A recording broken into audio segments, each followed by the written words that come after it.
Welcome to Top Shelf Word Salad, where Ben and Jason talk about books, music, movies, and media of all sorts.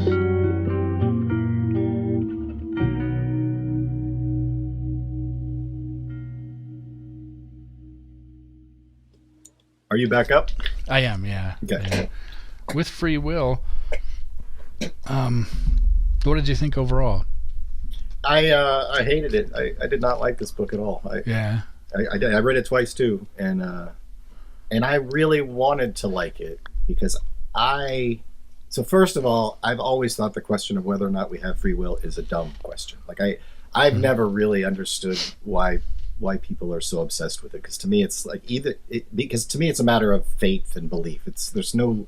There's no logical way to get to the heart of the matter. So either we have free will, in which case check, move on, or we don't, but we then therefore have the illusion of having free will, which is check, the same thing, right? Mm-hmm. So that's been I've come across the question a lot. I've never really cared very much, but when pressed, my basic stance is that we don't have free will, that we're operating in a system that's all predefined, that's ultimately, I believe in a higher intelligence and a God figure. And so if you accept notions of omnipotence and omnipresence, then I think you can't get out of that predestination world. And these are all beliefs I probably formed when I was very young, but and I also like it because it's the counter argument. I like to take up the counter argument too and say, well, sure, any example you can come up with, I can turn that into a predestination, we don't have free will argument. So with that background, I really wanted to like this book. This is the position he takes, and I don't think he did a very good job of laying any argument out at all. I think I'll say to me, this book is about one experimental result. The whole thing is about one observation. Yeah. Can you explain it? I'll try. I would try, but I get confused by it. But can you explain the experiment? Check it out, y'all.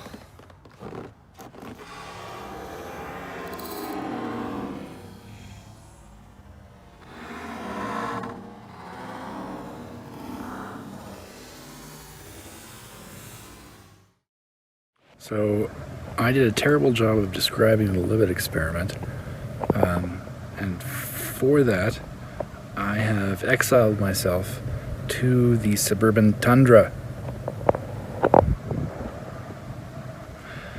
What it was people were told to flex their wrists whenever they felt like it while being hooked up to a brain scanner, essentially. And they watched a clock. They then commented on when they felt the urge to move their hand, and on average, I think it was 0.15 seconds before they felt the urge to move their hand, a portion of their brain lit up telling them to move their hand. Now, are you not your subconscious? Is your subconscious not a part of you? Is it directing you like a puppeteer? That seems, well, I think there's a porous relationship between the two aspects of the brain, conscious and subconscious. But we talk about that later. And when you go in to look at those actual papers, there are caveats all over the place that they throw in that he never mentions, which is really curious. Mm-hmm. Yeah, I'm fuzzy on the details of the experiment, but that's what he presents at the beginning. And so from there, the singular argument he makes is, well, that means that you're doing something that you're not in control of. Something else is in control of it. Therefore, you don't have free will. Yeah. And I find that really interesting in terms of it, like it's kind of, in a way, failure of an argument. It was from his podcast. He was talking about what it's like when you meditate and you kind of pull back from your thoughts and you reach this state where your thoughts just move by like clouds and you have no connection to them or interest in them, but they're still there and you can watch them arise and float by. Well, that still means that you're consciously set apart, from your conscious mind to some degree. If you want to call that like a meta-conscious or something, or you're kind of resting on some type of subconscious plateau watching the conscious work, where you're normally involved in the conscious with the subconscious influencing you. That's fine, but it does divide things into separate realms, as if they're very clearly delineated. So in the experiment, the way he talks about the experiment, your subconscious mind is causing your conscious mind to make an action, and that subconscious is activated a small amount of time before your conscious reacts. Therefore, you're not in charge of your conscious actions. But there's I would say that divide is unfathomably porous, and you can't. I mean, what's influencing what? How many conscious actions have brought about a learned response in the subconscious that then teaches the conscious to, back and forth kind of learning over time, so that on unbelievably small and insignificant actions, like moving your hand, maybe your subconscious has developed a routine that is to some extent predictable. But when you get into much more complicated scenarios, like having a conversation, to what extent are you then in charge of that conversation consciously? It might be quite a bit higher, and trying to figure out what somebody's going to say before they say it is obviously something that's currently impossible. Right. So, I mean, it really starts to break down the moment you get into any type of more complex situation. Yeah, or even a simple situation. I think you put that very well. I think the argument, the argument is dividing conscious and subconscious, and the bottom line is, when you think about your consciousness, it's like, how are you defining it? Are you willing to say what is unconscious is not part of your thought process? Right. Of course, it has to be. I think we all understand that intuitively. And then there was there's a guy that he brought up, Dennett, I think was his name. Yeah. And he quotes Dennett's kind of thoughts on the subject, and I thought Dennett was super clear. Like when I read the argument, I'm like, why did you just quote this argument? He just like totally, you totally took your own argument apart by putting it in there. Right. Yeah. And Dennett put out a book I read some of in college called Consciousness Explained, which is pretty brazen. But he and Douglas Hofstadter, I forget if they wrote the book together. It's been a long time since I read it. It's called The Mind's Eye, not the. Oh, right. You told me that he was the guy that. Yeah.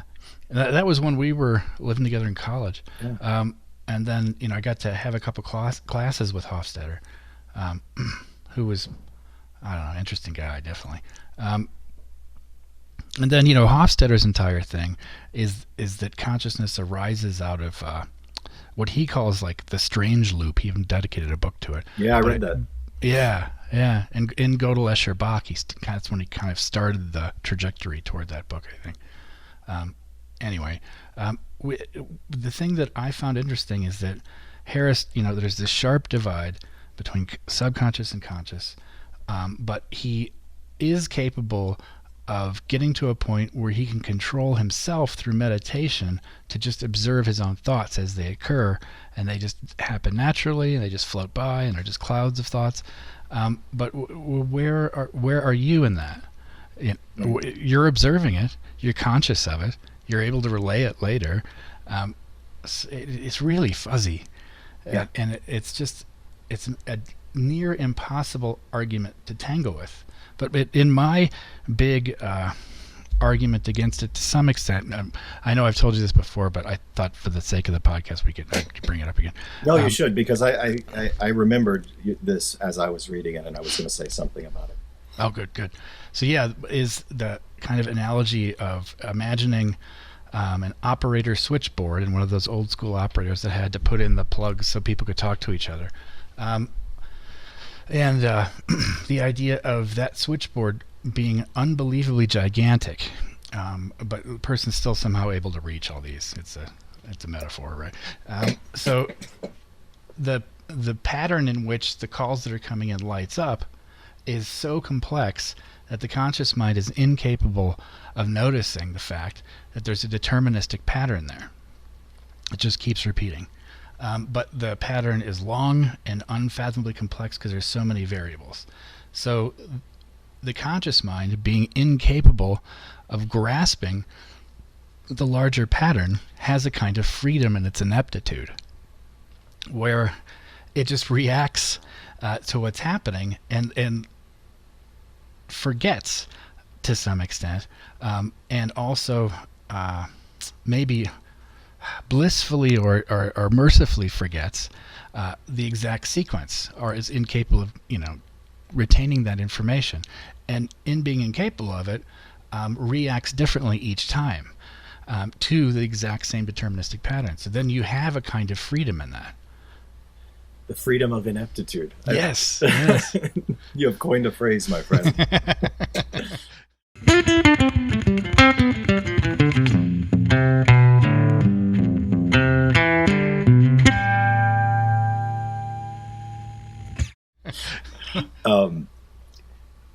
Yeah, I can see that. It's a complicated way to think about it, but this is a complicated subject. Yeah. When I was thinking about you and that argument, I was thinking about how I could undermine this argument as well. Mm-hmm. On one point. So the 7 seconds you were referring to, so he was saying this experimental result you can actually anticipate the knowledge of a conscious movement up to 7 seconds. And what he actually says is that you can predict with 80% accuracy that something's going to take place as long as 7 seconds before the person knows it's going to take place. Mm-hmm. So if you just take that one piece of information, that one little story, I think it's a perfect way to explain that would be that your unconscious, your subconscious mind is always like got the it's always got some go-to moves that you're going to make. One of them is this, right, that we're going to measure. Mm-hmm. And your decision to actually operate on that is made consciously, based on input from 7 seconds before in your subconscious, unconscious mind, right? And the fact that your conscious mind regularly responds to information in the same way, right? 80% of the time actually acts on whatever that signal was that you were unconscious of. Mm-hmm. That doesn't mean that there's no free will associated with it. It means that your conscious mind is selecting to do something. So I think that's similar to what you're saying. Yeah. Yeah. Right. Yeah. And so, damn it, I wanted to book to like that I could point to and like make a compelling argument that we don't have free will, and he just didn't deliver it. No, he didn't. Hey, one more quick interjection here. I'm going to read from Sam Harris's book Freewill just really fast. My mental life is simply given to me by the cosmos. That's a sentence that's kind of hard to believe an atheist wrote. But moving on, why didn't I decide to drink a glass of juice? The thought never occurred to me. Am I free to do that which does not occur to me to do? Of course not. Okay. Well, the conscious mind and the subconscious mind have vastly different processing powers. And the subconscious mind is capable of processing and storing a tremendous amount of information relative to the conscious mind. So, if you, over time, teach the subconscious mind via your conscious choices that you like certain things, like let's say juice, then maybe you will find yourself choosing juice without being consciously aware of why you chose juice. But the reason you're doing it is because you've consciously chosen it so many times that your subconscious has learned that, you know what, you like yourself some freaking juice. So you get your juice on because you like juicing it. I don't know. I have tremendous respect for Sam Harris, and I'm not trying to be snarky or biting or cutting or dismissive or condescending. Condescension makes me sick. And I like the guy's work a lot. I just don't agree with him on the free will business. I think it falls apart. Respectfully.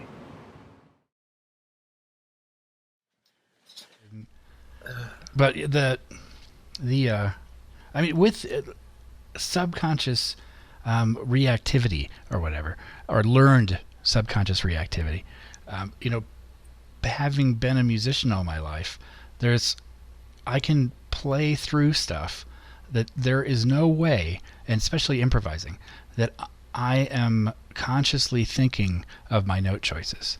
It's happening way too freaking fast. And it's kind of when you watch professional tennis and you see somebody like Federer playing Nadal or whatever, and that ball is moving fast enough that it would probably knock you out if it hit you in the jaw. It's just lightning fast, and their reactions are based more out of continual rehearsal of situations that are similar to what they're experiencing than conscious orientation. I mean, that's why you practice anything over and over and over and over and over and over and over again, and you eventually reach a kind of lucidity of expression that comes up from these subconsciously stored, learned patterns. So I don't know. Yeah, it's well explained. I mean, you'd say language is like that, right? So yeah, oh yeah, and pretty much everything. And musicians often say they'll be talking maybe about songwriting is a good example, where they'll say, I wrote a song in 2 minutes and it just came to me, and I'm sure you would say the same thing about something like, at times it feels like something's just coming. You're just the instrument it's coming through, right? It's coming from somewhere else. Yeah. So that's where it gets tricky. You're talking about the agency. Is it actually you? Because you're like, if you're not conscious of it, does that mean it's not you? Or if it does come through you as an instrument, does that mean it has to be coming from elsewhere? Or does it just feel like that? I think it just feels like that. And I think that's a great way of exemplifying the give and take nature between conscious and subconscious, because the conscious mind is spent 10,000 hours or whatever Malcolm Gladwell says you need to do to be a badass, right, on teaching learned patterns essentially to the subconscious. And then the subconscious, when you're in that moment, which a lot of people refer to as flow, like in athletes, or when you just kind of go, and time seems different, and you feel like, for me in improvising especially, the greatest moments where I do feel kind of I'm out of the way. My conscious mind isn't like constantly in expectation and gratification mode. It just kind of flows. Writing, inspired sounding stuff too is kind of similar. So that is a great way to show there is a bridge between the two, of information going one way for learning and information coming back. So if things are sparked in the subconscious before the conscious is aware of it, that have been, those reactions having been stored to some degree in the subconscious by the conscious teaching the subconscious over time, then it's there's still I still see a free will element in that, because what is it you chose to teach the subconscious? Or did the chemicals in your brain suggest to your conscious mind that you needed to teach yourself how to play guitar to begin with? Well, see, that's why the scale book was great, because once you get into like elements of complexity that are that unbelievably high a degree, I mean, it's impossible to think about, like all the different things that led to guitar. My mom wanted me to have something to do when I was 6, right, and I just happened to like it. But at the same time, you could say all of the different events that led up to that were what made it so that I just happened to like it. But that's a level of complexity that's absolutely unfathomable. Or maybe just hard to imagine. Well, maybe. You'd have to take every individual moment and look at them as a chain of events, but which is kind of like the fatalism argument in philosophy. It's the one that I want to. It's the one I want to make too. And it's so out of fashion. Nobody even makes it's so dismissed that nobody even makes the argument anymore. But that's the one I actually believe. Did you ever read Richard Taylor? He had a fatalism argument he came up with in the 60s about a naval battle. No. That David Foster Wallace had a refutation of it. That it was his philosophy thesis. Wow. in grad school. Man, I might still have the book someplace. I'd have to look it up. But we could revisit this argument to some extent and check that out. For sure. But it's not an easy argument. I mean, it's and like I said at the beginning, I think it comes down to a matter of just belief. I don't know that there's any. We'll look for science to try to solve it. The question, it seems quite unreasonable that this is a scientifically answerable question. Yep. Yeah, I think so too. It's almost like what's that like? If I was to use an example from the other end of things, like the God of the Gaps argument. As science learns more, there's still these pockets where you can explain things. Mm-hmm. So people who have a religious nature will say, well, that's obviously God. It's God. At first it was weather, and then now that doesn't work anymore. But like, what are the complexities behind the systems that bring about the weather? Well, maybe that's, and you can just go on and on and on.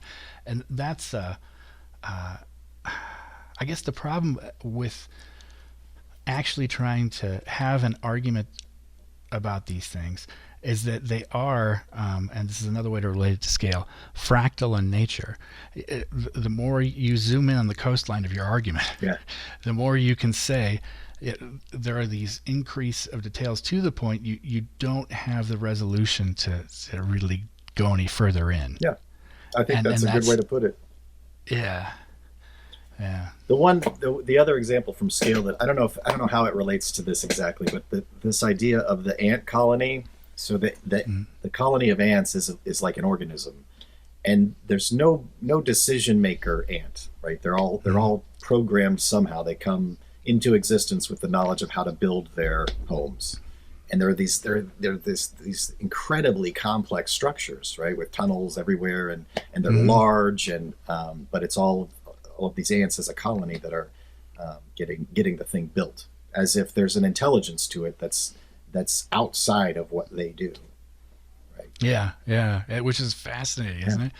It's like all of the separate tasks have over time, and I guess via evolution, one way or another, developed into a static pattern of group functionality. Yeah, like another example that he gave was when a group of ants wants to cross some water, they can actually make themselves into bridges.